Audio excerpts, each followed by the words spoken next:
Land registration ID नथिले मध्य आपण माने PM किसान योजना रे ऑनलाइन अप्लाई करि पारिबे। कोन रहिछि संपूर्ण अपडेट चलंतु जीवा वीडियोटा को देरी न करी आरंभ करिबा। आपण माने गूगल क्रोम ब्राउजर ओपन करी सारला परे एटारे जो सर्च बार देछि सर्च बार रे हमें एटारे सर्च करिबा पीएम किसान लेखिकी सर्च करिबा। हमें एटारे पीएम किसान लेखिकी सर्च करी सारला परे एपरी इंटरफेस खोलिबो।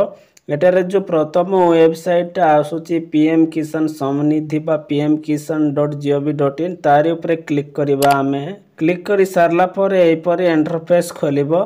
हमें चली आसचे pmkisan.gov.in रो ऑफिशियल वेबसाइट को। हमें जेहेतु प्रथम करी पीएम किसान योजना रे ऑनलाइन अप्लाई करिबा को चाहूचे सेति पई एटारे देखंतु न्यू फार्मर रजिस्ट्रेशन लिखा आइछि। आरी ऊपर क्लिक करिबा। एबे हमें तारी ऊपर क्लिक करी सारला पर आपण माननकु एपरी इंटरफेस खोलिबो। एटारे देखंतु न्यू फार्मर रजिस्ट्रेशन फॉर्म लिखा आइछि। तळे देखंतु एटारे रूरल फार्मर रजिस्ट्रेशन लिखा आइछि आ अर्बन फार्मर रजिस्ट्रेशन लिखा आइछि। आपण माने जदि ग्रामांचल रे अछंती ताले एटारे रूरल फार्मर रजिस्ट्रेशन रे ही रहिबा को देबे। जदि आपण माने सहरांचल रे अछंती ताले एटारे अर्बन फार्मर रजिस्ट्रेशन ऊपर क्लिक करिवे। एटारे देखंतु आधार नंबर देछि। ए बॉक्स भितरे आमे हमर आधार नंबर टा को एंटर कर देबा। मोर आधार नंबर टा को एंटर करी सारला पर एटारे देखंतु मोबाइल नंबर देछि। ए बॉक्स भितरे आमे हमर मोबाइल नंबर टा को मध्य एंटर कर देबा। एटारे मोर मोबाइल नंबर टा को एंटर कर देउछि। मोबाइल नंबर टा को एंटर करी सारला पर एटारे स्टेट देछि। सेलेक्ट स्टेट ऊपर क्लिक करिबा। हमें एटारे हमर जेहेतु स्टेट ओडिशा आमे ओडिशा ऊपर क्लिक करिबा। एटारे ओडिशा ऊपर क्लिक करी सारला पर एटारे जो कैप्चा कोड टा देखुछि ए कैप्चा कोड टा को एटारे देखंतु कैप्चा कोड देछि। ए बॉक्स भितरे आमे हमर कैप्चा कोड टा को देखि देखि आमे एटारे एंटर करि देबा। कैप्चा कोड टा को एंटर करी सारला पर एटारे गेट ओटीपी देछि। ओटीपी ऊपर क्लिक करिबा। एबे हमें गेट ओटीपी ऊपर क्लिक करी सारला पर एपरी इंटरफेस खोलिबो। एटारे देखंतु OTP has been sent to your mobile number देछि। आपनकर मोबाइल नंबर रे गोटे ओटीपी जाइतिबो। से ओटीपी टा को हमें ए बॉक्स भितरे एंटर करि देबा। मो एटारे ओटीपी टा को एंटर कर देउछि। ओटीपी एंटर करी सारला पर एटारे जो कैप्चा कोड टा शो करूछि ए बॉक्स भितरे हमें देखि देखि कि कैप्चा कोड टा को एंटर कर देबा। एटारे मो कैप्चा कोड एंटर करी सारला पर सबमिट देछि। सबमिट ऊपर क्लिक करिबा। एबे हमें सबमिट ऊपर क्लिक करी सारला पर हमें तळको स्क्रॉल करिबा। तळको स्क्रॉल करी सारला पर एटारे देखंतु OTP has been sent your Aadhaar register mobile number देछि। आधार कार्ड सहित जो मोबाइल नंबर रजिस्टर होइतिबो ताइरे गोटे ओटीपी आसीबो। से ओटीपी टे को हमें ए बॉक्स भितरे एंटर करिबा। आपनक पाखरे जदि ओटीपी आसु नै ताइले एटारे देखंतु did not receive recent OTP लिखा आइछि। तारी ऊपर क्लिक करके आपण माने पुनर्बार ओटीपी मगाई पारिबे। मो पाखरे ऑलरेडी ओटीपी आसी सारिछि सेति पई एटारे ओटीपी टा को एंटर करि देबी। ओटीपी एंटर करी सारला पर एटारे देखंतु जो कैप्चा कोड टा शो करूछि ए कैप्चा कोड टा को काटी कि हमें ए कैप्चा कोड टा को हमें एटारे एंटर करि देबा। मो एटारे कैप्चा कोड टा को काटी देउछि।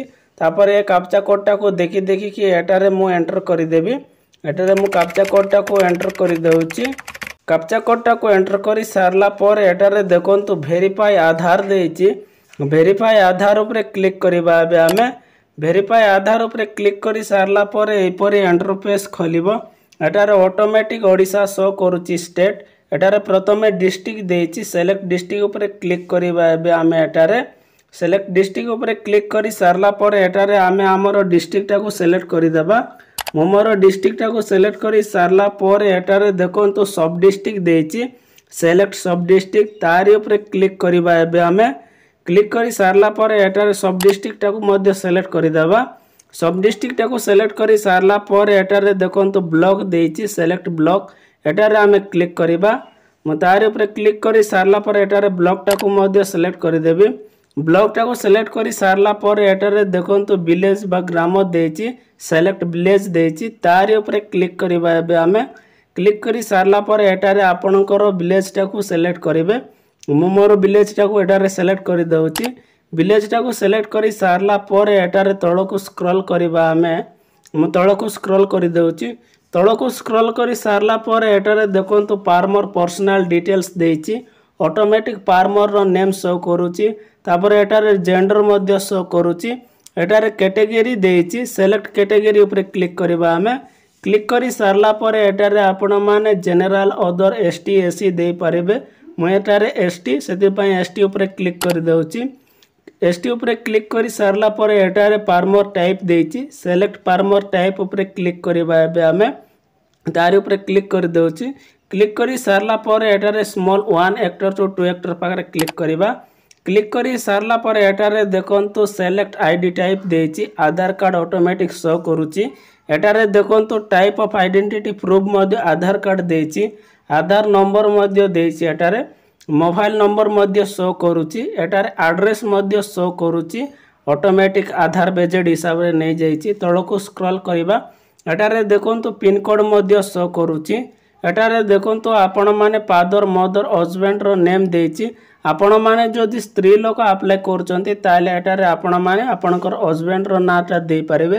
ଆପଣମାନେ ଯଦି ପୁରୁଷ ପିଲା ଅନଲାଇନ୍ ଆପ୍ଲାଏ କରୁଛନ୍ତି ତାହେଲେ ଏଠାରେ ଆପଣଙ୍କର ବାପାର ନାଁଟା ଦେଇପାରିବେ। ମୁଁ ଏଠାରେ ମୋର ବାପାଙ୍କର ନାଁଟାକୁ ଦେଇଦେଉଛି। ଏଠାରେ ବାପାଙ୍କର ନାଁ ଦେଇ ସାରିଲା ପରେ ଏଠାରେ ଦେଖନ୍ତୁ ଲ୍ୟାଣ୍ଡ ରେଜିଷ୍ଟ୍ରେସନ ID ମାଗିଛି।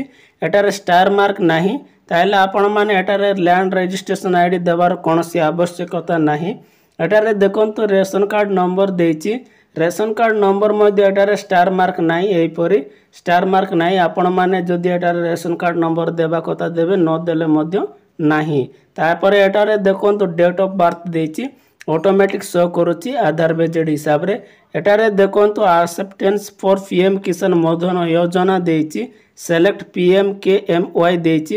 ତାରି ଉପରେ କ୍ଲିକ୍ କରିବା। ଏବେ ଆମେ କ୍ଲିକ୍ କରି ସାରିଲା ପରେ ଏଠାରେ ଦେଖନ୍ତୁ ଏସ୍ ଦେଇଛି। ଏସ୍ ଉପରେ କ୍ଲିକ୍ କରିବା। ଆମେ ଏସ୍ ଉପରେ କ୍ଲିକ୍ କରି ସାରିଲା ପରେ ଆପଣମାନଙ୍କୁ ତଳକୁ ସ୍କ୍ରୋଲ୍ କରିବେ। ତଳକୁ ସ୍କ୍ରୋଲ୍ କରି ସାରିଲା ପରେ ଏଠାରେ ଦେଖନ୍ତୁ ଓନରସିପ୍ ଲ୍ୟାଣ୍ଡ ହୋଲ୍ଡିଂ ଦେଇଛି। ଆପଣଙ୍କର ଜଏଣ୍ଟ ପଟା ନା ସିଙ୍ଗଲ ପଟା। ଯଦି ଜଏଣ୍ଟ ପଟା ହେଇଥିଲେ ଜଏଣ୍ଟ ଉପରେ କ୍ଲିକ୍ କରିବେ, ନଚେତ୍ ସିଙ୍ଗଲରେ ହିଁ ରହିବାକୁ ଦେବେ। ତାପରେ ଆଡ୍ ଉପରେ କ୍ଲିକ୍ କରିବା। ଏବେ ମୁଁ ଏଠାରେ ଆଡ୍ ଉପରେ କ୍ଲିକ୍ କରିଦେଉଛି। ଆଡ୍ ଉପରେ କ୍ଲିକ୍ କରି ସାରିଲା ପରେ ଏହିପରି ଇଣ୍ଟରଫେସ୍ ଖୋଲିବ। ତଳକୁ ସ୍କ୍ରୋଲ୍ କରିବା। ତଳକୁ ସ୍କ୍ରୋଲ୍ କରି ସାରିଲା ପରେ ଏଠାରେ ଦେଖନ୍ତୁ ଆଡ୍ ଲ୍ୟାଣ୍ଡ ଡିଟେଲ୍ସ ଦେଇଛି। ପ୍ରଥମେ ଏଠାରେ ଦେଖନ୍ତୁ ସର୍ଭେ ଖାତା ନମ୍ବର ଦେଇଛି। ସର୍ଭେ ଖାତା ନମ୍ବର ପାଖରେ ଆମେ ଏଠାରେ ଆପଣଙ୍କର ଖାତା ନମ୍ବରଟାକୁ ଏଣ୍ଟର କରିଦେବେ। ମୁଁ ଏଟା ଖାତା ନମ୍ବର ବା କତିଆତ ନମ୍ବର ଏଣ୍ଟର କରି ସାରିଲା ପରେ ଏଠାରେ ଦେଖନ୍ତୁ ଡକ୍ସ ବା ଖସରା ନମ୍ବର ଦେଇଛି। ଆପଣମାନେ ଏଠାରେ ଆପଣଙ୍କର ପ୍ଲଟ୍ ନମ୍ବରଟାକୁ ଏଠାରେ ଏଣ୍ଟର କରିପାରିବେ ଡକ୍ସ ବା ଖସରା ନମ୍ବର ପାଖରେ। ମୁଁ ଏଠାରେ ମୋର ପ୍ଲଟ୍ ନମ୍ବରଟାକୁ ପଟାରେ ଦେଖିକି ଏଣ୍ଟର କରିଦେଉଛି। ପ୍ଲଟ୍ ନମ୍ବରଟାକୁ ଏଣ୍ଟର କରି ସାରିଲା ପରେ ଏଠାରେ ଦେଖନ୍ତୁ ଏରିଆ ଇନ୍ HA ଦେଇଛି ବା ହେକ୍ଟର ଦେଇଛି। ଆପଣମାନେ ଆପଣଙ୍କର ପଟାରୁ ଦେଖିକି ଲେଖିପାରିବେ ଏଠାରେ ଆପଣମାନେ କେତେ ହେକ୍ଟର ଅଛି ବା ଏରିଆ ଅଛି। ଏଠାରେ ମୁଁ ବକ୍ସ ଭିତରେ ଏଣ୍ଟର କରିଦେଉଛି ମୋର ଏରିଆ ବା ହେକ୍ଟରଟାକୁ ଏଠାରେ ଲିଖିଦେଉଛି। ଏରିଆ ବା ହେକ୍ଟରଟାକୁ ଏଣ୍ଟର କରି ସାରିଲା ପରେ ଏଠାରେ ଦେଖନ୍ତୁ ଲ୍ୟାଣ୍ଡ ଟ୍ରାନ୍ସଫର ଷ୍ଟାଟସ୍ ଦେଇଛି। ଏଠାରେ ଦେଖନ୍ତୁ ଆପଣମାନେ ଆପଣଙ୍କର ପଟାଟା 1995 ପୂର୍ବରୁ ହେଇଥିଲେ ବିଫୋର କରିବେ। ଯଦି 1995 ପରେ ହୋଇଛି ତାହେଲେ ଆପଣମାନେ ଆଫ୍ଟର କରିପାରିବେ। ମୋର ପଟାଟା 1995 ପରେ ହୋଇଛି, ସେଥିପାଇଁ ଏଠାରେ ଆଫ୍ଟର ଦେଇଛି। ଆଫ୍ଟର ପାଖରେ କ୍ଲିକ୍ କରିବି। ମୁଁ ଏଠାରେ ଆଫ୍ଟର ପାଖରେ କ୍ଲିକ୍ କରି ସାରିଲା ପରେ ଏଠାରେ ଦେଖନ୍ତୁ ଲ୍ୟାଣ୍ଡ ଟ୍ରାନ୍ସଫର ଡିଟେଲ୍ସ ଦେଇଛି। ସିଲେକ୍ଟ ଲ୍ୟାଣ୍ଡ ଟ୍ରାନ୍ସଫର ଡିଟେଲ୍ସ ପାଖରେ କ୍ଲିକ୍ କରିବା। ଏବେ ଆମେ କ୍ଲିକ୍ କରି ସାରିଲା ପରେ ଆପଣଙ୍କର ପଟାଟା କେଉଁ ଭାବରେ ମିଳିଛି ଏଠାରେ ଆପଣଙ୍କୁ ପଚାରୁଛି। ଆପଣଙ୍କର potato death father, death husband ବା ଆପଣଙ୍କର ହଜବେଣ୍ଡ ମରିଗଲା ପରେ, ନା ଡେଥ୍ ଫାଦର ପରେ ବା ଆପଣଙ୍କର ବାପାଟା ମରିଗଲା ପରେ ଆପଣମାନେ ପରଚେସ୍ କରିଛନ୍ତି ଲ୍ୟାଣ୍ଡ ପରଚେସ୍ ଅଫ୍ ଲ୍ୟାଣ୍ଡ ଦେଇଛି। ଆପଣଙ୍କର ଗିଫ୍ଟ ଇସାରାରେ ମିଳିଛି। ମୋର ଡେଥ୍ ଫାଦର ପରେ ମିଳିଛି, ସେଥିପାଇଁ ଡେଥ୍ ଫାଦର ଉପରେ ଏଠାରେ ମୁଁ କ୍ଲିକ୍ କରିଦେବି।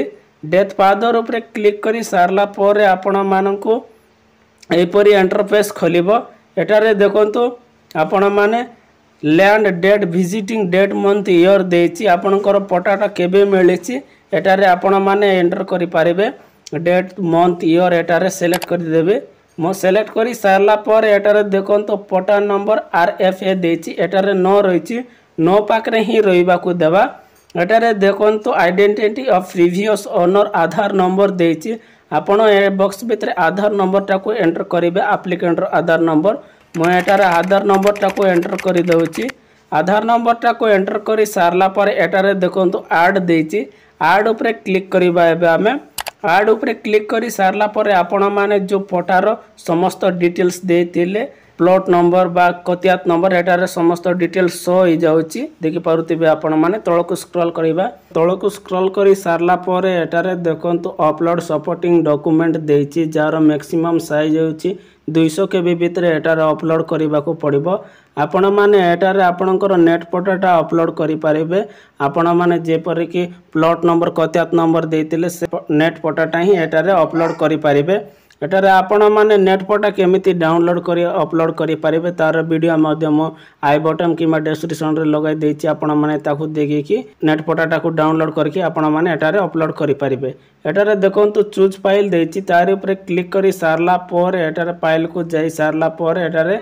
मो पटाटा को अपलोड करी देछि अपलोड करी सारला पर एटारे देखंतु सेव देछि सेव ऊपर क्लिक करिबा सेव ऊपर क्लिक करी सारला पर आपण मानु को एपरि इंटरफेस खलिबो एटारे देखंतु स्टेटस शो करूछि record has been submitted successfully your farmer ID is देउछि आपण माने फार्मर आईडी टा को स्क्रीनशॉट किबा नोट करी रखि परिबे आपण माने एटारे स्टेटस चेक करिबा को हेबो आपण मानु को लास्ट रे एपरि शो हो नाही ताले आपण माने कोन करिवे आपण मानु को मो डिस्क्रिप्शन रे बा आई बटन रे गोटे वीडियोटा लगाई देछि आपण माने पीएम किसान योजना ऑनलाइन अप्लाई करी सारला पर आपण मानु को अप्रूव एला कि नाही तार स्टेटस टा मध्ये शो करिवो से वीडियोटा देखि कि आपण माने जानि परिबे आपण माने केवाईसी केमिति करिवे पीएम किसान रो तार वीडियो मध्ये मो दे देछि एवं रजिस्ट्रेशन नंबर आपण माने केमिति पाई पारिबे पीएम किसान रो रजिस्ट्रेशन नंबर तार वीडियो मध्ये दे देछि आपण माने समस्त वीडियो आपण माने आई बटन किमा डिस्क्रिप्शन रे